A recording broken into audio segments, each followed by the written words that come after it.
What's up, everybody? I'm going to do some demos on our top 5 Mace complexes. I'm just going to do them real quick. I'm not going to get into the nuances of some of them because they're more complicated. And this is just a quick rundown. So first up is the Hanuman Complex, made by Grappling with Type 1, Josh Wincey. And it's a lot of over-the-shoulder casts and pendulums. Let's get started.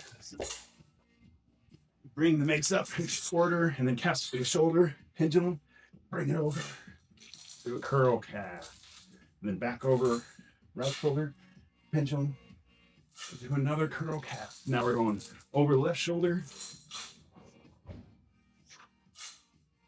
curl cast, back over,